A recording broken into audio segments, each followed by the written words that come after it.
Salam sejahtera, terima kasih karena bersama dengan saya di Nazilin Unity Channel. Akhirnya, berita buruk untuk Perikatan Nasional PAS dan Bersatu selepas menunggang isu titah Addendum Najib. Ini kata para penganalisis politik. Mereka mengingatkan Perikatan Nasional supaya berhati-hati dalam menunggang isu titah Addendum Najib. Kerana rupa-rupanya titah Addendum Najib ini bukan sekadar boleh ditunggang untuk manfaat politik yang positif, tetapi ia juga boleh memberikan kesan yang negatif kepada sesiapa yang cuba menunggangnya tanpa berhati-hati. Rupa-rupanya tanpa kita sedari, titah Addendum Najib ini boleh menyebabkan Parti PAS, Bersatu dan Perikatan Nasional bungkus.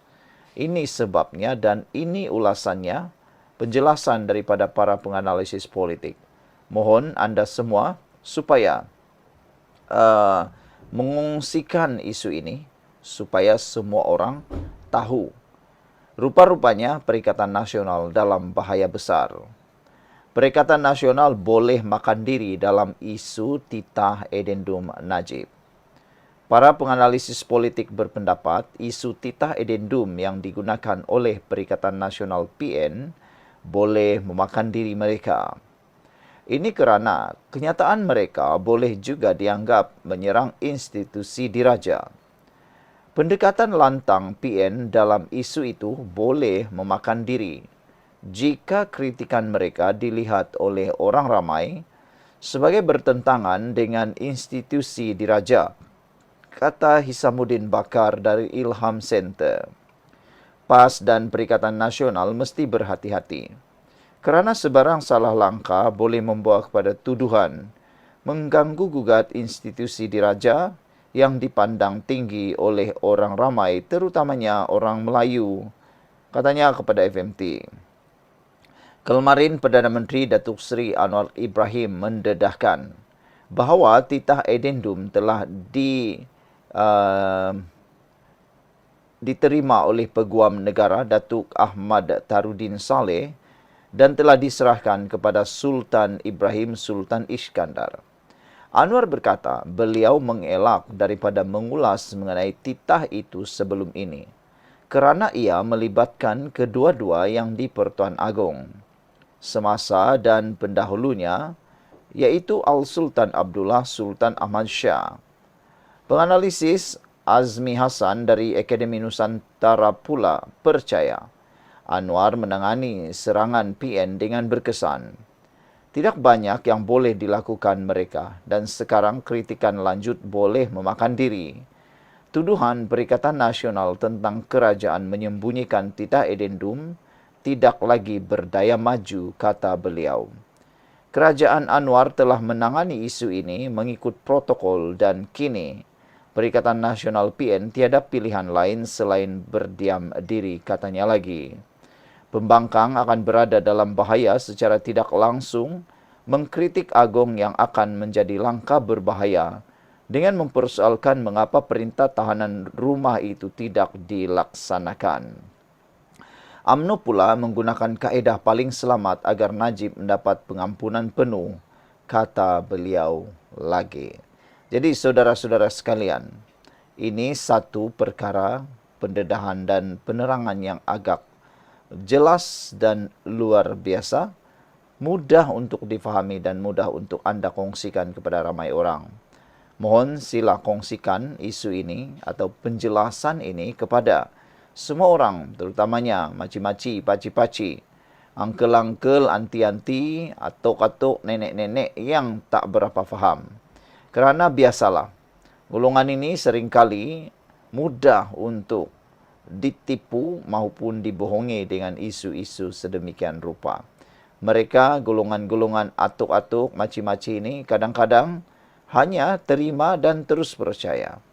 Jadi, melalui penerangan seperti ini dan penerangannya pula bukan disampaikan oleh orang biasa, tetapi para pakar dan penganalisis politik yang dipercayai dan boleh dikategorikan dan diiktiraf.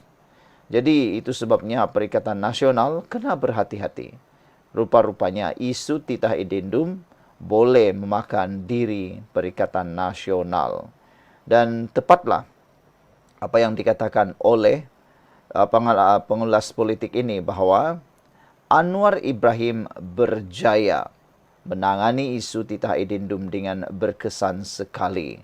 Sehingga kan beliau berjaya menangani serangan PN dengan berkesan. Tidak banyak yang boleh dilakukan lagi oleh Perikatan Nasional. Sebarang kritikan lanjut kini boleh memakan diri Perikatan Nasional.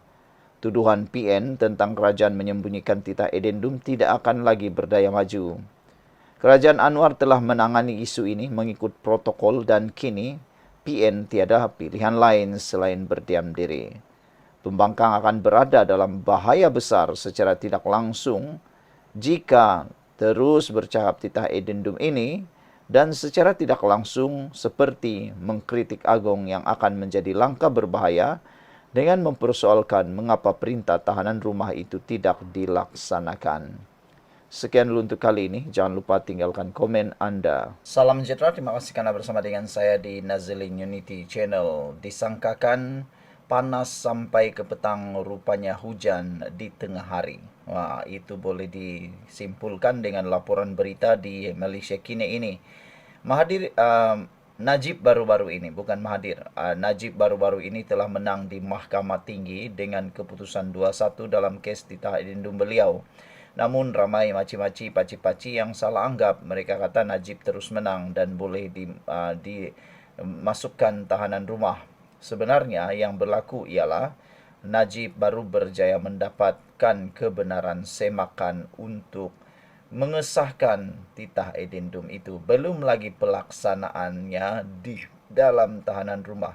Selepas disahkan titah edendum itu, barulah Najib mungkin akan dibenarkan mendapatkan tahanan rumah tersebut. Kerana seperti yang kita tahu, titah edendum itu ialah titah tambahan yang tidak dibincangkan dalam mesyuarat lembaga pengampunan. Hari ini, akhirnya, Jabatan Peguam Negara mengemukakan rayuan dan memohon perintah melarang mengulas kes titah tambahan edendum Najib. Jabatan Peguam Negara AGC akan memohon perintah larangan ulasan gag order berhubung kes semakan kehakiman berhubung titah tambahan yang melibatkan Najib Razak. Mahkamah Tinggi Kuala Lumpur dimaklumkan perkara itu oleh AGC yang mewakili Lembaga Pengampunan dan Kerajaan. Peguam bekas Perdana Menteri Muhammad Farhan Muhammad Safi mengesahkan bahawa AGC telah memaklumkan demikian semasa pengurusan kes di hadapan Hakim Hayatul Akmal Abdul Aziz. Mereka, AGC akan memfailkan permohonan untuk perintah perlindungan dan perintah larangan, kata Farhan selepas pengurusan kes itu. Mahkamah kemudian menetapkan 11 Mac untuk pengurusan kes lanjut.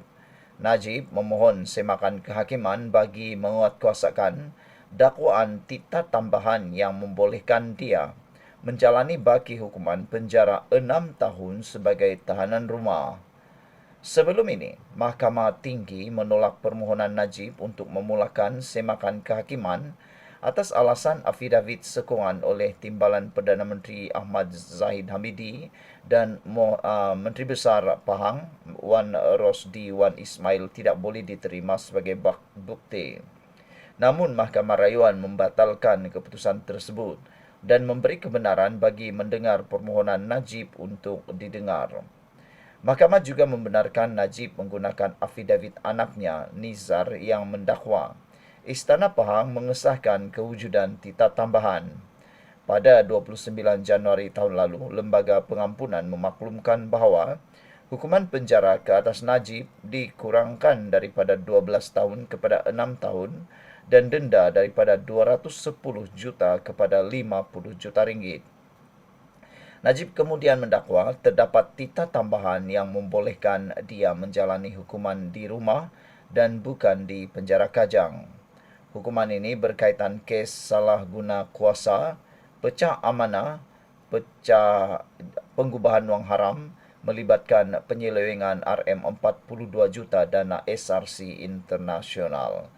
Beberapa komen daripada netizen berkait isu ini, kata mereka menyokong apa yang dinyatakan oleh Kadir Jasin supaya berhenti memanjakan Najib. Sekian untuk kali ini, jangan lupa tinggalkan komen Anda.